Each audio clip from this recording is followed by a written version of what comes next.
Wildcat. They may snap it directly to him every once in a while. And you cannot tell me he won't help Trevor Lawrence know the ropes, learn the ropes. He didn't know them. What are you talking about? Know what ropes? He couldn't read defenses. I'm talking about how to handle the brightest spotlight in NFL history. Was there any more focus on any one player than on Tim Tebow in 2011 in Denver?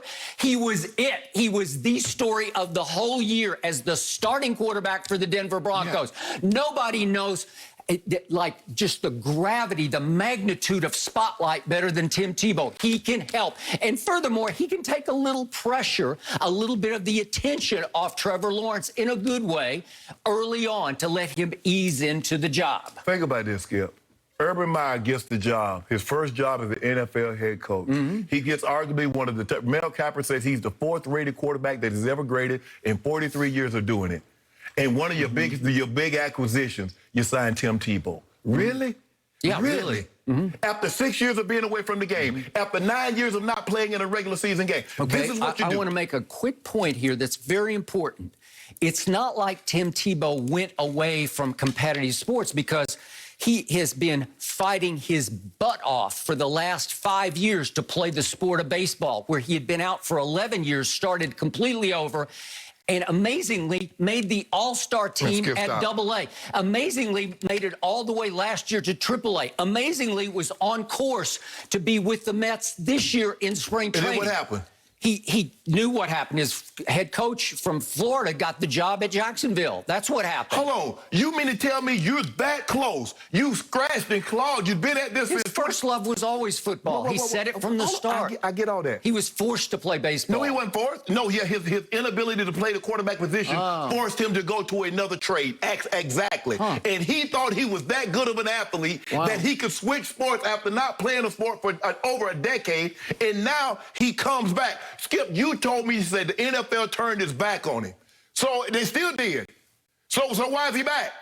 Because his college coach understands Tebow magic. There you go. Well, he had huge success with him. And he said, I could have Tim Tebow. I could have him for a few big plays a game. I'll take him. I love how you read off all those stats. But has there ever been any other Heisman Trophy winning quarterback that didn't make it in the NFL? What about running back? What about Biletnikoff Award winning wide receivers? Has there anybody that's had college credentials like Tim Tebow not been able to make it in the NFL? There is only one Tim Tebow that I've ever seen. I've never seen anything like what he did for your Denver Broncos in 2011. Never seen anything like it. Have you?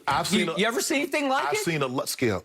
I've seen a lot of guys that have college acclaim and cannot make it in the NFL. I do too. A whole lot. Yes. He's one of them. Yeah. He's one of them. Really? Oh, well, then how did he go that year with the Denver Broncos? He got thrown into the fire.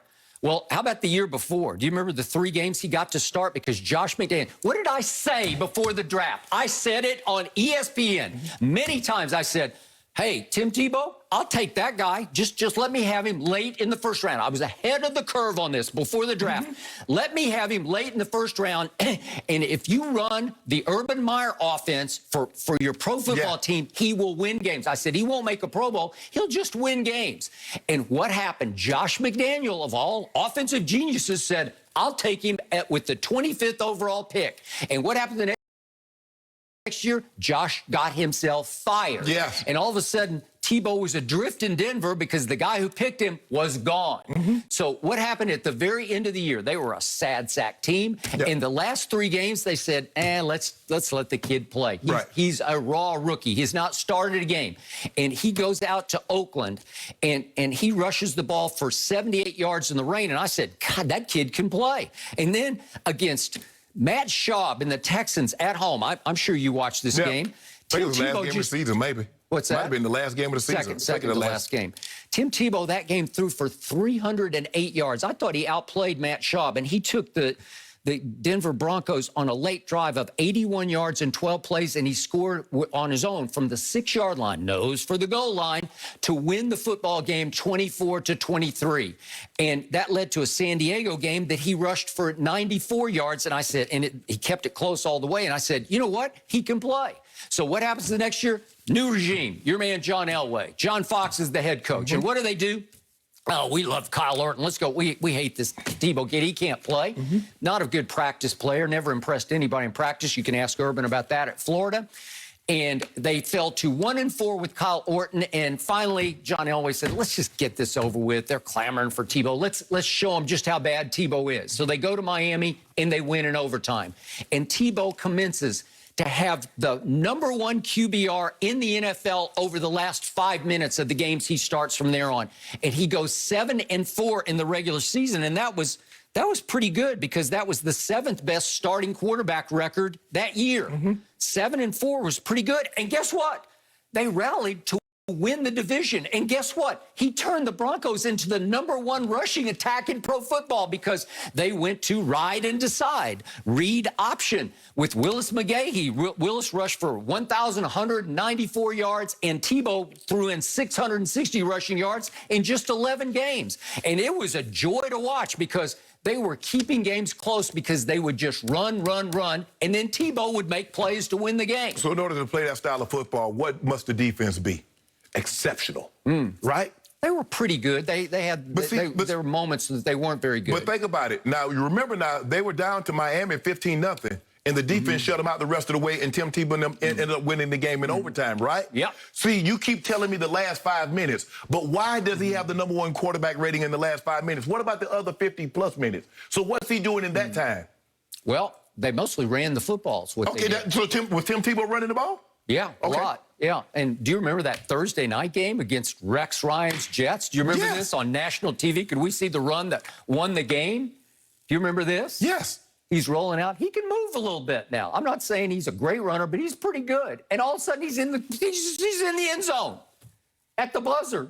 He just keeps it and keeps it and keeps it. Safety took a bad angle on the blitz, cut inside, and there was nobody home. Right. And he just runs it for a touchdown that wins the game. It's Tebow magic. Yeah.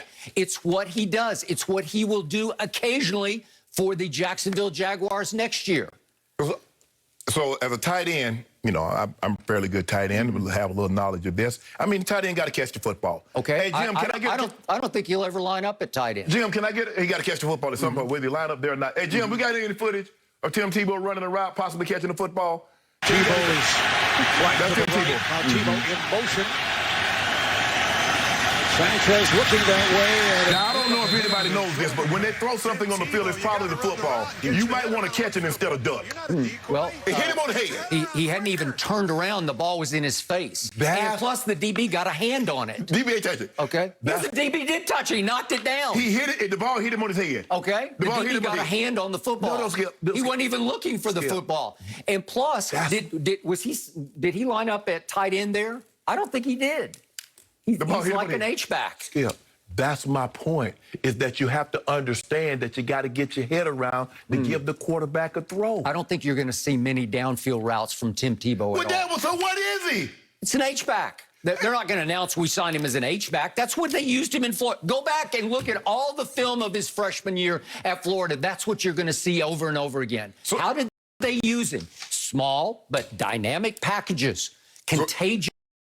So they're not going to throw. So H-back catch passes. I started as a swing passes. No. I went down the field. I mean, most H-backs catch the ball. Well, he's not going to be a tight end like you were a tight end. It's just not built that way. That's not why he signed him. You just told me, you just bet everything that he could be. He was a better blocker than me. Well, that's for a fact. At 250 pounds, what did you weigh at your apex? 220? 228. 228? Yeah. I promise you he weighs 250 pounds. Yeah, but Skip. And you want to talk about heart? You want to talk about want to? Skip, you want to talk about desire? Skip, he's never really blocked anybody before. Well, I don't know about that. I think he blocked in Denver in 2011. For who? Willis McGahee on toss plays, toss sweeps. He'd get out there. He's not blocking for anybody. Skip, look. He can't let this go. He's fame crazed. He needs that attention. He craves it. It is okay. I got no problem with that. But just call it what it is. Don't make it perceive like, I just called it what it is. He's going to help this team win football games. That's as simple as that. The 50th guy on the roster. I've been, like I said, I've only been in 2 teams, but I've been 14 years. I need somebody to tell me the 50th guy that motivated, that helped somebody win a football game. The 50th guy on the roster. Who listened to that guy? He won a playoff game as the starting quarterback. Mark Everybody Sanchez knows. won 2 playoff games. Hey, these kids grew up in awe of Tim Tebow. Trust me, Tebow magic. They know what happened in 2011 at Denver. That guy's dressing next to you in the locker room. Yeah, give me that. It was an anomaly. Oh. He could never replicate that again. 2 games would be an anomaly, but 7-4 and then beating Roethlisberger in a playoff game, that's not an anomaly. He never replicated that again. No one. He never replicated it because he never got a chance.